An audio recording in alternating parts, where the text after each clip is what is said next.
September 2nd. Today, as we look into the Old Testament, we begin our reading in a new book. We'll be reading from Ecclesiastes chapter 1, verse 1, and we'll go through chapter 3, verse 22. We'll see that when Solomon began his discussion, he was convinced that life was meaningless. Perhaps you feel the same way at times and for the same reasons. When you look around you, you see nature functioning as it has since creation. When you look back, you see history only repeating itself. When you look within, you find, as Solomon did, that your wisdom and experience cannot explain the mysteries of life or solve life's problems. Vanity of vanities, to be sure. Solomon's big mistake was to leave God out of the picture and forget that God has broken into creation and done new things, which are quite exciting. He stopped the sun for Joshua and moved it back for Hezekiah. He opened both the sea and the river for his people. God is in charge of the world and human history, and what he does is not vain. See, knowledge can increase sorrow if you leave God out of the picture, if you leave out the God of wisdom and the wisdom of God. Satan, the enemy of your soul, promises knowledge apart from God, but it leads only to sin and death. Be sure to grow in grace as you grow in knowledge, or knowledge will make you critical and cynical. And with that, let's begin our reading today in the Old Testament. September 2nd, Ecclesiastes chapter 1, verse 1, through chapter 3, verse 22. These are the words of the teacher, King David's son, who ruled in Jerusalem. Everything is meaningless, says the teacher, utterly meaningless. What do people get for all their hard work? Generations come and go, but nothing really changes. The sun rises and sets, and hurries around to rise again. The wind blows south and north here and there, twisting back and forth, getting nowhere. The rivers run into the sea, but the sea is never full.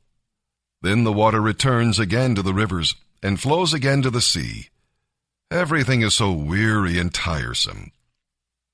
No matter how much we see, we are never satisfied. No matter how much we hear, we are not content. History merely repeats itself. It has all been done before. Nothing under the sun is truly new. What can you point to that is new? How do you know it didn't already exist long ago? We don't remember what happened in those former times, and in future generations, no one will remember what we are doing now. I, the teacher, was king of Israel, and I lived in Jerusalem. I devoted myself to search for understanding and to explore by wisdom everything being done in the world. I soon discovered that God has dealt a tragic existence to the human race. Everything under the sun is meaningless, like chasing the wind. What is wrong cannot be righted. What is missing cannot be recovered. I said to myself, "Look, I am wiser than any of the kings who ruled in Jerusalem before me. I have greater wisdom and knowledge than any of them." So I worked hard to distinguish wisdom from foolishness. But now I realize that even this was like chasing the wind. For the greater my wisdom, the greater my grief. To increase knowledge only increases sorrow. I said to myself, "Come now, let's give pleasure a try. Let's look for the good things in life." But I found that this too was meaningless. "It is silly to be laughing all the time," I said. "What good does it do to seek only pleasure?" After much thought, I decided to cheer myself with wine. While still seeking wisdom, I clutched at foolishness. In this way, I hoped to experience the only happiness most people find during their brief life in this world. I also tried to find meaning by building huge homes for myself and by planting beautiful vineyards. I made gardens and parks, filling them with all kinds of fruit trees. I built reservoirs to collect the water to irrigate my many flourishing groves. I bought slaves, both men and women, and others were born into my household. I also owned great herds and flocks, more than any of the kings who lived in Jerusalem before me. I collected great sums of silver and gold, the treasure of many kings and provinces. I hired wonderful singers, both men and women, and had many beautiful concubines. I had everything a man could desire. So I became greater than any of the kings who ruled in Jerusalem before me. And with it all, I remained clear-eyed so that I could evaluate all these things. Anything I wanted, I took. I did not restrain myself from any joy. I even found great pleasure in hard work and additional reward for all my labors. But as I looked at everything I had worked so hard to accomplish, it was all so meaningless. It was like chasing the wind. There was nothing really worthwhile anywhere. So I decided to compare wisdom and folly, and anyone else would come to the same conclusions I did. Wisdom is of more value than foolishness, just as light is better than darkness. For the wise person sees, while the fool is blind. Yet I saw that wise and foolish people share the same fate. Both of them die. Just as the fool will die, so will I. So of what value is all my wisdom? Then I said to myself, this is all so meaningless. For the wise person and the fool both die, and in the days to come, both will be forgotten. So now I hate life because everything done here under the sun is so irrational. Everything is meaningless, like chasing the wind. I am disgusted that I must leave the fruits of my hard work to others. And who can tell whether my successors will be wise or foolish? And yet they will control everything I have gained by my skill and hard work. How meaningless! So I turned in despair from hard work. It was not the answer to my search for satisfaction in this life. For though I do my work with wisdom, knowledge, and skill, I must leave everything I gain to people who haven't worked to earn it. This is not only foolish, but highly unfair. So what do people get for all their hard work? Their days of labor are filled with pain and grief. Even at night they cannot rest. It is all utterly meaningless. So I decided there is nothing better than to enjoy food and drink and to find satisfaction in work. Then I realized that this pleasure is from the hand of God. For who can eat or enjoy anything apart from Him? God gives wisdom, knowledge, and joy to those who please Him. But if a sinner becomes wealthy, God takes the wealth away and gives it to those who please Him. Even this, however, is meaningless, like chasing the wind. There is a time for everything, a season for every activity under heaven, a time to be born and a time to die, a time to plant and a time to harvest, a time to kill and a time to heal, a time to tear down and a time to rebuild, a time to cry and a time to laugh, a time to grieve and a time to dance, a time to scatter stones and a time to gather stones, a time to embrace and a time to turn away, a time to search and a time to lose, a time to keep and a time to throw away, a time to tear and a time to mend, a time to be quiet and a time to speak up, a time to love and a time to hate, a time for war and a time for peace. What do people really get for all their hard work? I have thought about this in connection with the various kinds of work God has given people to do. God has made everything beautiful for its own time. He has planted eternity in the human heart. But even so, people cannot see the whole scope of God's work from beginning to end. So I concluded that there is nothing better for people than to be happy and to enjoy themselves as long as they can. And people should eat and drink and enjoy the fruits of their labor, for these are gifts from God. And I know that whatever God does is final. Nothing can be added to it or taken from it. God's purpose in this is that people should fear Him. Whatever exists today, and whatever will exist in the future, has already existed in the past. For God calls each event back in its turn. I also noticed that throughout the world there is evil in the courtroom. Yes, even the courts of law are corrupt. I said to myself, in due season God will judge everyone, both good and bad, for all their deeds. Then I realized that God allows people to continue in their sinful ways so He can test them. That way, they can see for themselves that they are no better than animals, for humans and animals both breathe the same air and both die. So people have no real advantage over the animals. How meaningless! Both go to the same place, the dust from which they came and to which they must return. For who can prove that the human spirit goes upward and the spirit of animals goes downward into the earth? So I saw that there is nothing better for people than to be happy in their work. That is why they are here. No one will bring them back from death to enjoy life in the future.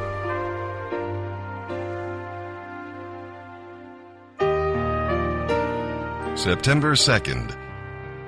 Our reading in the New Testament today will be from the book of 2 Corinthians chapter 6, verses 1 through 13, where we'll read about acceptance. Often those in the church who cause problems are people who have never truly been born again. They may think they are saved, but they are not. Now is the time to accept God's grace. Tomorrow may be too late. We'll read about appreciation. It's easy to forget the sacrifices others have made so we can know the Lord. Paul never spoke about his sufferings unless his words helped to protect the ministry. Do you take your church fellowship for granted? Have you thanked those who came before you and made it possible? And we'll read about agreement. Believers in the church were compromising with the world and not walking in a separated way. Big mistake. God longs to have a closer fellowship with us, but He will not share the yoke with the world. And with that, let's begin our reading today in the New Testament. September 2nd. 2 Corinthians chapter 6, verses 1 through 13. As God's partners, we, Paul and his co-workers, beg you, Corinthians, not to reject this marvelous message of God's great kindness. For God says, at just the right time, I heard you. On the day of salvation, I helped you. Indeed, God is ready to help you right now. Today is the day of salvation. We try to live in such a way that no one will be hindered from finding the Lord by the way we act, and so no one can find fault with our ministry. In everything we do, we try to show that we are true ministers of God.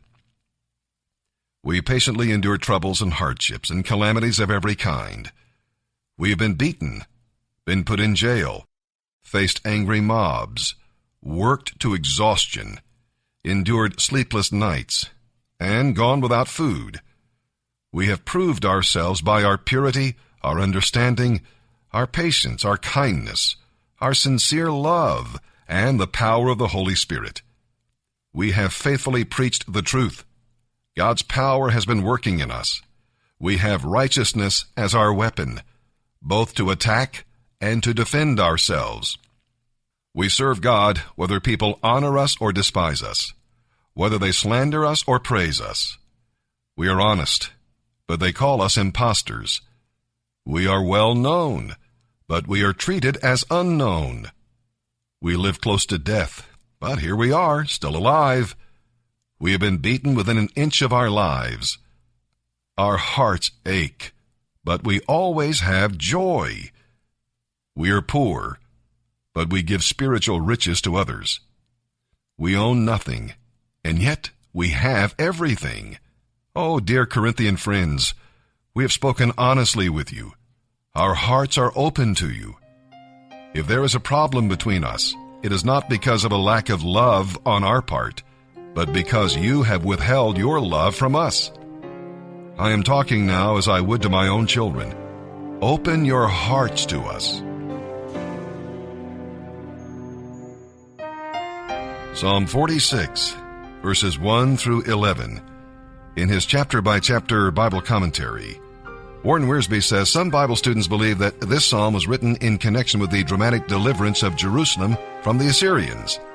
This song was the inspiration for Martin Luther's great hymn, "A Mighty Fortress is Our God," and can be an inspiration to you today. When things are changing and threatening around you, focus your attention on God. He is with you. That is, He is present with you.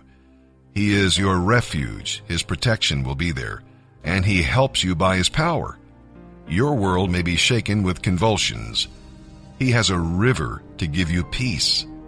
You may be in the midst of battles, but He will end the war victoriously. Be still means take your hands off. Relax. God knows what He's doing, and His timing is perfect. When it's all over, He will be exalted, and you will be blessed. Psalm 46, verses 1 through 11. For the choir director, a psalm of the descendants of Korah, to be sung by soprano voices, a song. God is our refuge and strength, always ready to help in times of trouble. So we will not fear, even if earthquakes come, and the mountains crumble into the sea. Let the oceans roar and foam. Let the mountains tremble as the waters surge. A river brings joy to the city of our God, the sacred home of the Most High. God Himself lives in that city. It cannot be destroyed. God will protect it at the break of day. The nations are in an uproar, and kingdoms crumble. God thunders, and the earth melts. The Lord Almighty is here among us. The God of Israel is our fortress. Come, see the glorious works of the Lord. See how He brings destruction upon the world and causes wars to end throughout the earth. He breaks the bow and snaps the spear in two. He burns the shields with fire. Be silent and know that I am God. I will be honored by every nation. I will be honored throughout the world. The Lord Almighty is here among us. The God of Israel is our fortress. Proverbs 22, verse 15. A youngster's heart is filled with foolishness, but discipline will drive it away.